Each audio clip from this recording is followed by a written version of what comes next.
Assalamualaikum warahmatullahi wabarakatuh. Halo semuanya, selamat datang di Jejak Wali di Surabaya. Jadi hari ini kita akan membahas tentang makam Sunan Ampel dari segi pisau, ontologi, epistemologi, dan aksiologi. Di sini bersama rekan saya yang bernama Kak Leili dari Fakultas Dakwah dan Komunikasi di Prodi Bimbingan dan Konseling Islam dari Kampus UIN Sunan Ampel, Surabaya. Tentu Kak Amal, ini adalah cara yang menarik untuk memahami makam Sunan Ampel, yang dimana bukan hanya sebagai peninggalan saja, tetapi juga sebagai realitas yang hidup. Kita bahas dari segi pertama dulu Kak ya, itu dari ontologi kan. Nah pertanyaannya itu, apa sih hakikat sejati dari makam Sunan Ampel? Apakah hanya batu dan bangunan saja yang terdapat di makam tersebut? Jadi secara ontologis, makam ini tuh memiliki dua hakikat yang tak terpisahkan. Yang pertama ada hakikat fisik atau empiris. Artinya bangunan nisan, arsitektur Jawa, Cina, dan area fisik yang menandai tempat peristirahatan Sunan Ampel. Yang kedua ada hakikat metafisik atau simbolik. Yang artinya ini adalah intinya. Jadi makam ini adalah pusat spiritual. Ia mewakili kehadiran abadi dari seorang pendiri peradaban Islam di Jawa. Hakikatnya adalah simbol karomah, sanad keilmuan, dan titik nol penyebaran Islam rahmatan lil alamin di Nusantara. Makam ini adalah perwujudan fisik dari sejarah spiritual bangsa. Oh jadi kesimpulannya itu dari pisau ontologi ya. Hakikatnya itu jauh melampaui fisiknya. Ia adalah ideologi yang terwujud dalam bentuk tempat ziarah. Ya, Itu Kak ya. betul. Oke. Lanjut ke ini Kak ya, pisau kedua ya. Iya. Yang biasa disebut itu epistemologi. Nah, pertanyaannya itu bagaimana kita memperoleh pengetahuan tentang makam ini dan figur Sunan Ampel, serta bagaimana kita tahu makam ini penting atau enggak bagi orang-orang. Jadi itu ada dua jalur Kak. Ada dua jalur pengetahuan yang digunakan seringkali saling melengkapi. Yang pertama ada jalur rasional atau historis. Artinya pengetahuan diperoleh melalui studi dokumen, babat, penelitian arkeologi, dan historiografi. Tujuannya adalah untuk verifikasi faktual seperti tahun wafat atau metode dakwah. Ini adalah cara mengetahui bagi akademisi dan sejarawan. Yang kedua ada jalur mistik atau juga disebut spiritual. Kayak lebih ke ini ya Kak, agama-agama spiritual Ya. gitu ya. Jadi pengetahuan itu diperoleh melalui tradisi Islam, yang dimana ritual ziarah dan pengalaman batin bagi peziarah kebenaran tentang Sunan Ampel tidak hanya ada di buku, tetapi ada dalam perasaan koneksi spiritual, atau juga disebut dengan tawasul, dan keyakinan akan berubah yang didapat di sana. Validitas kebenarannya adalah pengalaman batin yang diturunkan secara turun-temurun. Oh, ini menarik Kak ya. Oke. Ya. Jadi sejarawan itu mencari bukti, sementara peziarah mencari validasi iman. Iya. Keduanya adalah cara mengetahui yang sah dalam konteks yang berbeda begitu Kak ya. Iya, betul. Jadi punya pandangan berbeda-beda Masing-masing. Oke Kak. Lanjut ke pisau yang ketiga Kak ya, yang disebut itu aksiologi. Atau bisa dibilang yang pertanyaan terakhir Kak ya. Iya. Ya. Jadi pertanyaannya itu, apa sih nilai dan manfaat yang dihasilkan makam Sunan Ampel bagi kehidupan sosial, budaya, dan ekonomi? Itu bagaimana Kak? Dan manfaatnya? Jadi aksiologi makam ini tuh sangat kaya dan praktis. Yang pertama ada nilai etis atau moral. Dia adalah sumber teladan akhlak dan pendidikan karakter.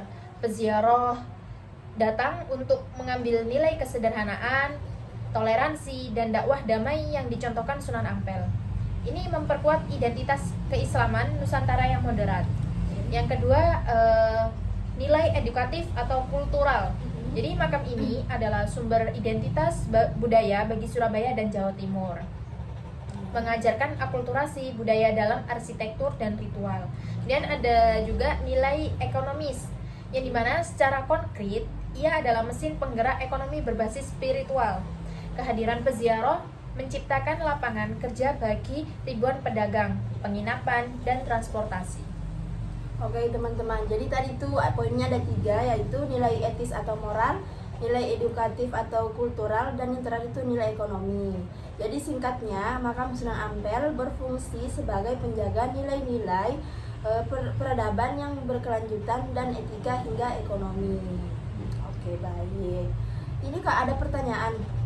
Apakah makam Sunan Ampel itu termasuk dakwah bagi orang-orang apa gimana gitu Kak? Bisa diberi penjelasan buat teman-teman juga mungkin. Oh, jadi makamnya Sunan Ampel ini bukan dakwah ya. Ya, apa tuh Kak?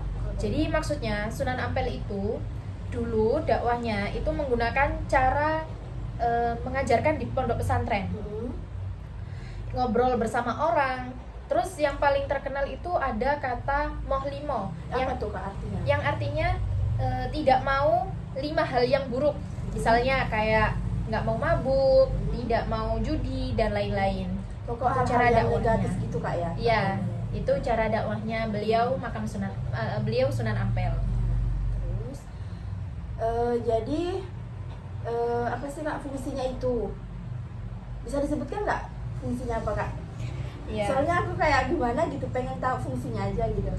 Jadi kan makamnya Sunan Ampel tuh sekarang menjadi penerus dakwah. Nah, makam beliau di Surabaya ini kan sekarang kan menjadi tempat ziarah yang super ramai kan. Ya.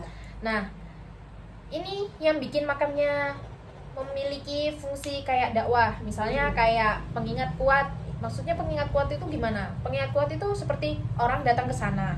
Mereka otomatis akan ingat dengan perjuangannya Sunan Ampel untuk jadi Sunan Ampel dulu kan menyebarkan Islam dengan cara yang damai.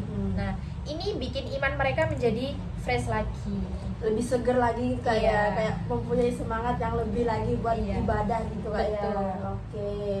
Ada lagi nggak Kak fungsinya selain itu? Kemudian ada sebagai pusat belajar. Ya, gimana tuh Kak? Nah, di sana kan ada Masjid Ampel Hmm. yang beliau bangun. Jadi beliau itu dulu membangun Masjid Sunan Ampel dan itu peninggalan beliau juga. Jadi orang bisa melihat langsung jejak sejarahnya dan belajar bahwa Islam masuk ke Jawa itu keren dan penuh strategi. Asli keren banget sih Kak ya. Bagi Iya. Gen Z gitu ya Kak ya. Betul. Oke. Apa ada lagi Kak fungsinya? Kemudian sebagai tempat church ya. Oh, tempat charger kayak Iya. ibarat HP dicas, jadi Iya. mempunyai chargernya keisi atau Iya. dayanya nambah gitu Kak. Gimana Kak maksudnya? Jadi itu bukan sebagai charger HP ya, Iya, tapi iya. charger rohani. Heeh. Nah, itu bagi banyak peziarah datang ke makam wali itu hanya untuk mencharger semangat untuk jadi orang yang baik dan agar lebih taat lagi Iya, gitu. Masya Allah. Apa itu aja ya Kak? Iya, fungsinya? itu aja sih. Oke. Jadi intinya teman-teman, makam itu warisan fisik, tapi warisan fisik ini berfungsi sebagai magnet spiritual yang terus-menerus mengingatkan orang atau kita semua pada ajaran dan akhlak baik yang dibawakan oleh Sunan Ampel.